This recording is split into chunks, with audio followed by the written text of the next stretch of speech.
मृत्यु के बाद आत्मा के साथ क्या होता है। नमस्कार दोस्तों, आपका स्वागत है। दोस्तों, आपने कभी सोचा है कि अकाल मृत्यु के बाद आत्मा का क्या होता है? क्या आत्मा भटकती है? क्या उसे मोक्ष मिलता है या फिर उसे कोई सजा भुगतनी पड़ती है? गरुड़ पुराण में इन सभी रहस्यों को विस्तार से बताया गया है। दोस्तों, मनुष्य की औसत आयु तय है, लेकिन बहुत कम लोगों को कम उम्र में कष्टकारी एवं असमय मृत्यु हो जाती है। लेकिन सभी मृत्यु के कारण अलग अलग होते हैं। तो क्या सभी असमय मृत्यु को अकाल मृत्यु कहा जाएगा या कुछ कारणों से हुई मृत्यु को ही साथ ही अकाल मृत्यु क्या है, यह क्यों होता है और अकाल मृत्यु को प्राप्त आत्माओं के साथ क्या होता है?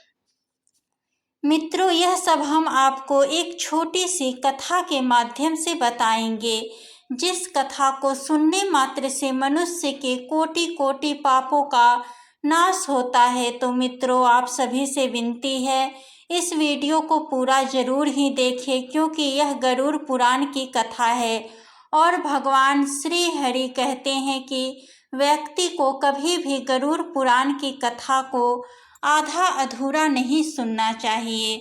साथ ही मित्रों, इस वीडियो को एक लाइक करके कमेंट में जय हरि विष्णु अवश्य ही लिखें, ताकि श्री हरि विष्णु की कृपा सदा ही आप और आपके पूरे परिवार पर बनी रहे। तो चलिए शुरू करते हैं आज की इस ज्ञानवर्धक कथा को। दोस्तों, बहुत समय पहले की बात है। एक छोटे से गांव में हरिहर नाम का एक युवक रहता था। वह बहुत ही मेहनती और धार्मिक प्रवृत्ति का था। हरिहर अपने माता पिता के साथ रहता था। यह गांव अपनी हरियाली, बहती हुई नदी और मंदिर की घंटियों की गूंज के लिए प्रसिद्ध था। गांव के लोग सुबह उठकर तुलसी माता को जल चढ़ाते, नदी में स्नान करते और फिर दिन की शुरुआत करते। मित्रों, हरिहर मेहनती और धार्मिक प्रवृत्ति का युवक था। उसके पिता सेवाराम वेद पुराणों के ज्ञानी थे और हर रोज गांव के चौपाल में धर्म ग्रंथों का पाठ किया करते थे। हरिहर भी उनके साथ बैठता और गरुड़ पुराण, श्रीमद् भागवत और रामायण की कहानियां सुनता। वह बहुत ही परिश्रमी था। दिन में खेतों में काम करता, माँ बाप की सेवा करता और गांव के जरूरतमंदों की मदद करता। उसकी माँ सुनीता देवी अक्सर भगवान से प्रार्थना करती थी कि उसका बेटा लंबी आयु तक जीवित रहे और सुखी जीवन जिए। गांव के लोग उसे बहुत मानते थे, क्योंकि उसने हमेशा दूसरों की भलाई की थी। पर मित्रों, नियति को कुछ और ही मंजूर था। एक दिन गांव में अचानक से एक अनहोनी हुई। सावन मास चल रहा था और पूरा गांव शिव मंदिर की तैयारियों में लगा हुआ था। हरिहर भी अपने दोस्तों के साथ मंदिर जा रहा था, लेकिन जैसे ही वह गांव की नदी के पास पहुंचा, आसमान में अचानक घनघोर बादल छा गए। तेज बारिश शुरू हो गई, बिजली कड़क रही थी और हवाएं बहुत ही तेज चलने लगी। गांव के बुजुर्गों ने कहा, आज का दिन अशुभ लग रहा है, कोई अनहोनी न हो जाए। हरिहर और उसके दोस्त नदी किनारे एक पुराने पेड़ के नीचे रुके, लेकिन तभी एक भयंकर बिजली गिरी और उस पेड़ को चीरते हुए हरिहर के ऊपर आ गिरी। एक भयंकर चीख सुनाई दी। जब बारिश थमी तो लोगों ने देखा कि हरिहर जमीन पर गिरा पड़ा था।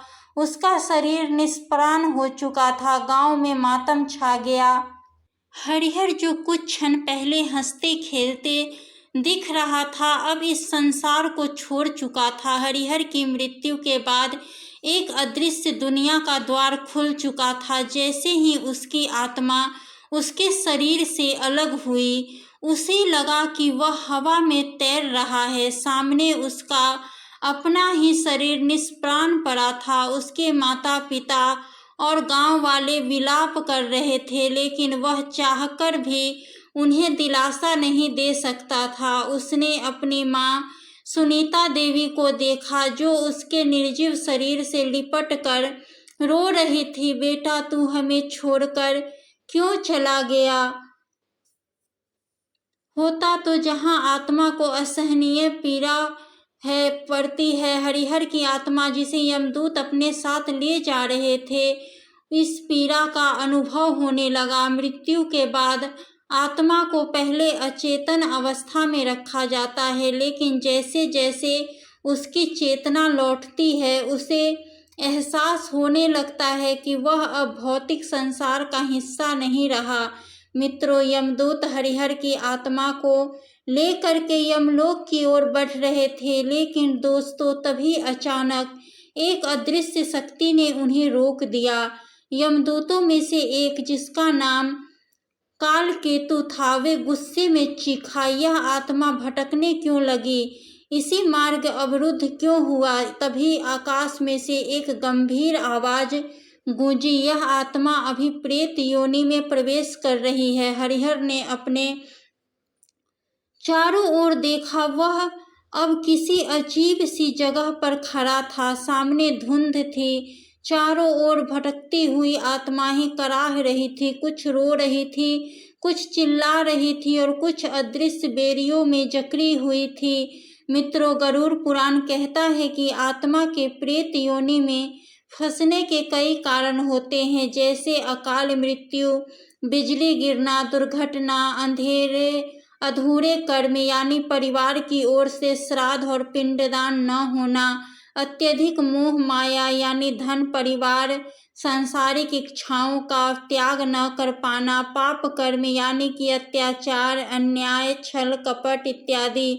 मित्रों, जैसे ही हरिहर आगे बढ़ा, उसने देखा कि चारों ओर अंधेरा था। वहां कई प्रेत रूपी आत्माएं इधर उधर भटक रही थी। उनकी आंखों में एक अजीब सी पीड़ा थी। वे चीख चीख कर कुछ कहना चाह रही थी, लेकिन कोई उनकी बात नहीं सुन सकता था। तभी हरिहर ने डरते हुए पूछा, तुम सब कौन हो? तब एक आत्मा रोते हुए बोली, हम वे हैं जिनका कभी तर्पण नहीं हुआ। हमारे परिवार वाले ने हमारा अंतिम संस्कार किया, लेकिन विधि पूर्वक तर्पण और पिंडदान नहीं किया। अब हम पानी की एक बूंद के लिए भी तरसते हैं। हरिहर ने देखा कि कुछ आत्माएं भूख प्यास से तड़प रही थी। वे पास से बहती हुई नदी की ओर दौड़ रही थी, लेकिन जैसे ही वे पानी तक पहुंचती, वह गायब हो जाता। गरुड़ पुराण में कहा गया है कि जो आत्माएं प्रेत योनि में जाती है, वे भूख प्यास से तड़पती है, लेकिन कुछ भी खा पी नहीं सकती। मित्रों, फिर यमदूतों ने हरिहर से कहा, यदि तेरे परिवार ने सही समय पर श्राद्ध और तर्पण किया तो तुझे इस भयानक दशा से मुक्त किया जा सकता है, लेकिन यदि ऐसा न हुआ तो तुझे भी इन्हीं प्रेतों की तरह भटकना पड़ेगा। अब हरिहर को अपनी माँ की याद आई।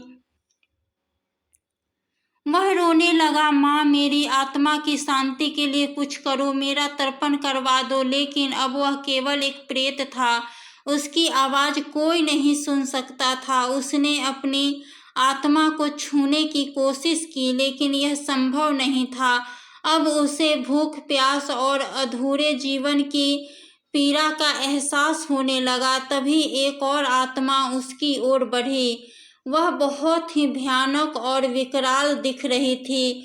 उसकी आंखें जलते अंगारों की तरह थी और उसके शरीर से आग की लपटें निकल रही थी। भाग जा यहाँ से, उस आत्मा ने गरजते हुए कहा। यह स्थान हमारे जैसे आत्माओं के लिए है, जो अपने पापों का फल भोग रही है। उसकी बातों को सुनकर के हरिहर कांप उठा। उसने डरते हुए पूछा, तुम कौन हो? उस आत्मा ने उत्तर दिया, मैं अभिषेक हूँ। मैंने अपने जीवन में कई अन्याय किए थे। मैंने गरीबों का धन लूटा, निर्दोषों को सताया। अब मेरी आत्मा को इसकी सजा मिल रही है। मैं प्रेत योनि में हजारों वर्षों से भटक रहा हूँ। हरिहर को यह सुनकर और भी डर लगने लगा। अब हरिहर को महसूस होने लगा कि उसकी आत्मा भारी हो रही थी। उसके चारों ओर गहरा अंधेरा बढ़ता ही जा रहा था। तभी उसे एक झलक दिखाई दी। उसकी माँ अपने घर में बैठी थी, रो रही थी। उसके पिता मंदिर में दीप जला करके भगवान से, विष्णु से प्रार्थना कर रहे थे, लेकिन उन्होंने अभी तक उनका पिंडदान नहीं किया था। हरिहर चीख कर बोलना चाहता था, पिताजी मेरा पिंडदान कर दो, मुझे इस प्रेत योनि से बचा लो, लेकिन उसकी आवाज़ उसके कानों तक नहीं पहुंच रही थी। मित्रों, गरुड़ पुराण में कहा गया है कि अगर आत्मा को प्रेत योनि से मुक्त करने के लिए यह उपाय किए जाते हैं। पहला, गाय के गोबर से पिंडदान किया जाता है ताकि आत्मा को शांति मिले। दूसरा, गंगाजल और तिल के साथ तर्पण किया जाता है, जिससे आत्मा की तृष्णा शांत होती है। श्राद्ध कर्म संपन्न किया जाता है, जिससे आत्मा को स्वर्गीय मार्ग प्राप्त होता है। भगवान विष्णु के मंत्रों का जाप किया जाता है ताकि आत्मा को सद्गति प्राप्त हो। दर्शकों, हरिहर की आत्मा अब पूरी तरह प्रेत योनि में प्रवेश कर चुकी थी। उसे एहसास हुआ कि अगर जल्द ही उसका तर्पण नहीं हुआ तो उसे युगों तक इसी अवस्था में भटकना पड़ेगा। उसने आकाश की ओर देखते हुए कहा, हे नारायण, मेरे परिवार को कोई संकेत दो ताकि वे मेरा तर्पण कर सके। और तभी उसकी माँ को एक भयानक सपना आया। उन्होंने देखा कि उसका बेटा हरिहर गंगा किनारे खड़ा है, हाथ जोड़कर रो रहा है।